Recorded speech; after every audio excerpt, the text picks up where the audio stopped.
రేపే ఆఖరు కార్తీక సోమవారం, నవంబర్ 25వ చివరి కార్తీక సోమవారం. ఇటువంటి రోజు మళ్ళీ రాదు. మీ తలరాతని మార్చేసే శక్తివంతమైన దీపం. సోమవారం ఎంతో ఇష్టమైన రోజు, అందులోనూ కార్తీక మాసంలో వచ్చే సోమవారం అంటే పరమేశ్వరునికి మహాప్రీతికరమైన రోజు. కార్తీక మాసంలో ప్రతిరోజు ఒక పర్వదినమే. అయితే కార్తీక మాసంలో వచ్చే సోమవారాలకు ఎంతో ప్రాముఖ్యత ఉంటుంది. ప్రత్యేకించి చెప్పనక్కర్లేదు. ఇంతటి ప్రాముఖ్యత ఉన్న కార్తీక సోమవారాల్లో చివరి కార్తీక సోమవారం నవంబర్ 25వ తేదీన వచ్చింది. అన్ని సోమవారాల్లో చివరి కార్తీక సోమవారం చాలా ముఖ్యమైనది. చివరి కార్తీక సోమవారం చేసే పూజల వల్ల పరమేశ్వరుని అనుగ్రహం వలన జీవితంలో ఉన్న కష్టాలన్నీ తొలగిపోతాయి. ఇంతటి విశిష్టత ఉన్న చివరి కార్తీక సోమవారం ఇంట్లో నారికేల దీపాన్ని వెలిగిస్తే పుణ్యఫలాన్ని పొందవచ్చు. సకల సంపదలను చేకూర్చే దీపమే నారికేల దీపం. కొబ్బరికాయతో వెలిగించే దీపమే నారికేల దీపం. కార్తీక సోమవారం నారికేల దీపం వెలిగించడం వలన ఎన్నో శుభ ఫలితాలను పొందవచ్చు. జీవితంలో ఒక్కసారైనా సరే కొబ్బరికాయతో ఖచ్చితంగా దీపం వెలిగించాలని పురాణాలు వెల్లడిస్తున్నాయి. మీ ఇంటికి ఎలాంటి కష్టాలు ఉన్నా సరే మీ కష్టాలన్నింటినీ గట్టెక్కించే దీపమే నారికేల దీపం. కుటుంబ సమస్యలు, అనారోగ్య సమస్యలు, డబ్బు సమస్యలు, అప్పుల బాధలు, ఇలా ఎలాంటి సమస్యకైనా సరే ఒక్కసారి నారికేల దీపం వెలిగించి చూడండి. కార్తీక సోమవారం నారికేల దీపాన్ని వెలిగిస్తే ఆ పరమేశ్వరుని అనుగ్రహం వలన ఖచ్చితంగా మీ కష్టాలన్నీ తీరిపోతాయి, మీ కోరికలు నెరవేరుతాయి. ఈ దీపం ఎలా వెలిగించాలి, పాటించాల్సిన నియమాలు ఏంటో, ఈ విషయాలన్నింటి గురించి ఇప్పుడు మనం ఈ వీడియోలో తెలుసుకుందాం. దేవతలకే దేవుడైన పరమేశ్వరునికి 3 కన్నులు ఉంటాయి. అలాగే కొబ్బరికాయకు కూడా 3 కళ్ళు ఉంటాయి. కాబట్టి ఆ పరమేశ్వరునికి అలాగే కొబ్బరికాయతో చాలా అనుబంధం ఉన్నదట. కొబ్బరికాయలో త్రిమూర్తులు నివసిస్తారు. సంపదకు దేవత అయిన లక్ష్మీదేవికి కూడా కొబ్బరికాయ అంటే చాలా ఇష్టం. ముక్కోటి దేవతలకు కూడా కొబ్బరికాయ చాలా ప్రీతికరమైనది. కాబట్టి ఇంట్లో పూజ చేసేటప్పుడు, గుడికి వెళ్ళేటప్పుడు ఖచ్చితంగా దేవునికి కొబ్బరికాయను కొడతాము. కాబట్టి ఇంతటి పవిత్రమైన కొబ్బరికాయ దీపం వెలిగిస్తే పూర్వజన్మ పాపాలన్నీ తొలగిపోయి అఖండ రాజయోగం వరిస్తుంది. ఈ నారికేల దీపాన్ని కార్తీక సోమవారం వెలిగిస్తే కోటి జన్మల పుణ్య ఫలితం లభిస్తుంది. అన్ని దీపాల కంటే నారికేల దీపం చాలా శ్రేష్టమైనది. శివునికి ఎంతో ప్రీతి అయిన ఈ నారికేల దీపం చివరి కార్తీక సోమవారం రోజున వెలిగిస్తే మీ మనసులో ఉన్న ఎలాంటి కోరికలైనా సరే తప్పకుండా నెరవేరుతాయి. మీ ఇంటిపై శివానుగ్రహం లభిస్తుంది.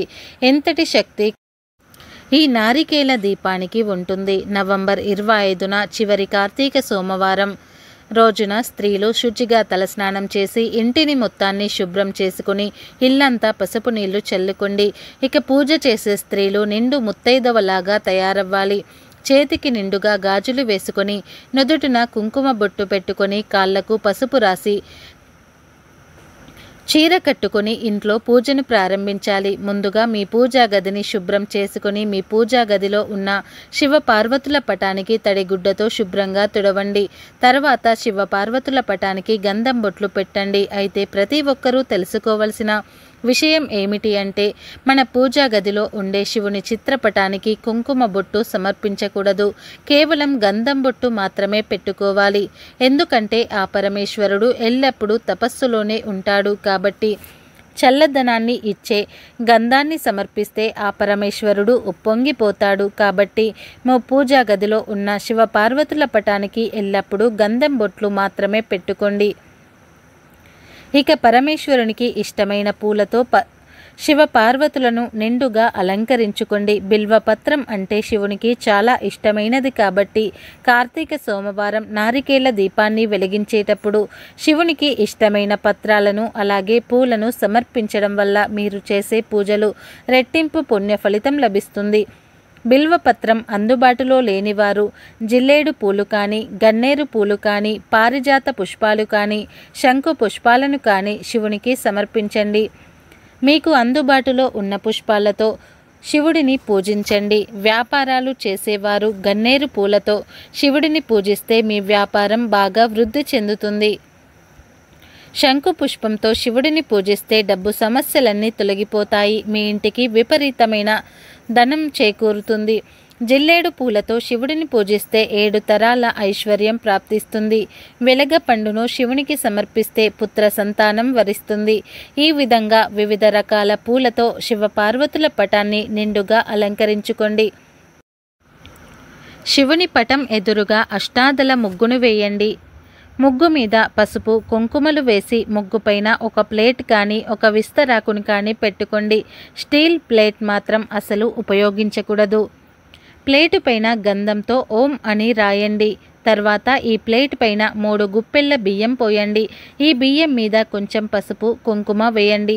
ఈ బియ్యం పైన కొబ్బరి చిప్పను పెట్టి దీపం వెలిగించాలి కాబట్టి ముందుగా ఒక మంచి కొబ్బరికాయను తీసుకొని కొబ్బరికాయను చేతిలోకి తీసుకొని శివునికి నమస్కారం చేసుకొని మీ గోత్రనామాలు మీ సంకల్పం చెప్పుకొని కొబ్బరికాయను పగలగొట్టండి. కొబ్బరికాయలో ఉన్న నీటిని ఒక గ్లాసులోకి పోసుకొని పక్కన పెట్టండి. మీరు కొట్టే కొబ్బరికాయ 2 చెక్కలుగా పలగాలి. 3 కళ్ళు ఉన్న కొబ్బరి చెక్క తీసుకొని పీచు మొత్తం తీసేసి ప్లేట్లో ఉన్న బియ్యం మీద పెట్టి శివునికి నమస్కారం చేయండి. ఈ కొబ్బరి చిప్పకి కుంకుమ బొట్టు పెట్టి నువ్వుల నూనెను కానీ కొబ్బరి నూనెను కానీ ఆవు నెయ్యిని కానీ పోసుకోవాలి. నువ్వుల నూనెతో దీపం వెలిగిస్తే కుజదోషాలు, రాహు కేతు దోషాలు, అష్టమ దోషాలు ఇలా మీ జాతకంలో ఉన్న దోషాలన్నింటి తొలగిపోతాయి. కొబ్బరి నూనెతో దీపం వెలిగిస్తే డబ్బు సమస్యలు, అప్పుల సమస్యలన్నీ తీరిపోతాయి. ఇక అన్నిటికంటే ఆవు నెయ్యి చాలా శ్రేష్టమైనది. ఆవు నెయ్యితో దీపం వెలిగిస్తే ముక్కోటి దేవతలు సంతృప్తి చెందుతారు. ఈ విధంగా మీకు అందుబాటులో ఉండే నూనెను కొబ్బరి చిప్పలో పోసి 3 జ్యోతులను వెలిగించాలి. 2 వత్తులను కలిపి ఒక జ్యోతిగా వెలిగించండి. ఇలా మొత్తం 6 వత్తులతో 3 జ్యోతులను వెలిగించాలి. ఈ దీపం వెలిగించగానే ముక్కోటి దేవతలు అందరూ ప్రత్యక్షమవుతారట. కాబట్టి నారికేల దీపానికి నమస్కారం చేసుకొని మీకు ఉన్న కష్టాలన్నీ త్వరగా తీరిపోవాలని ఆ పరమేశ్వరునికి చెప్పుకుంటూ నమస్కారం చేయండి. అలాగే ఈ నారికేల దీపం వద్ద పూలు అలాగే అక్షింతలను వేయండి. కొబ్బరికాయను పగలగొట్టినప్పుడు కొబ్బరి నీళ్లు వస్తాయి కదా, ఆ కొబ్బరి నీటిని పూజలో నైవేద్యంగా పెట్టుకోవచ్చు. అలాగే మీరు కొబ్బరికాయ పగలగొట్టినప్పుడు 2వ చిప్ప ఉంటుంది కదా, ఆ చిప్పలో ఉన్న కొబ్బరిని చిన్న చిన్న ముక్కలుగా కోసి అందులో కొంచెం పంచదారను కలిపి శివయ్యకు నైవేద్యంగా సమర్పించవచ్చు. లేదంటే అదే కొబ్బరి చిప్పను ఒక చిన్న బెల్లం ముక్కను పెట్టేసి శివయ్యకు నైవేద్యంగా సమర్పించవచ్చు. ఇక చివరిగా ఈ నారికేల దీపానికి హారతి ఇచ్చి శివయ్యకు నమస్కారం చేసుకుని 3 ప్రదక్షిణలు చేసి మీ పూజను ముగించవచ్చు. కుదిరితే ప్రతి నెలలో వచ్చే ఏదో ఒక సోమవారాలు అయినా సరే ఈ నారికేల దీపాన్ని వెలిగించవచ్చు. ఈ చివరి కార్తీక సోమవారం నాడు లేదంటే మీకు కుదిరిన ఏదైనా ఒక సోమవారం రోజు ఈ నారికేల దీపాన్ని వెలిగిస్తే మీ కుటుంబానికి ఆ శివయ్య అనుగ్రహం, పరిపూర్ణ అనుగ్రహం లభిస్తుంది. మీ కుటుంబానికి ఎలాంటి కష్టాలు రాకుండా ఆ పరమేశ్వరుడు మీ ఇంటిని రక్షిస్తాడు.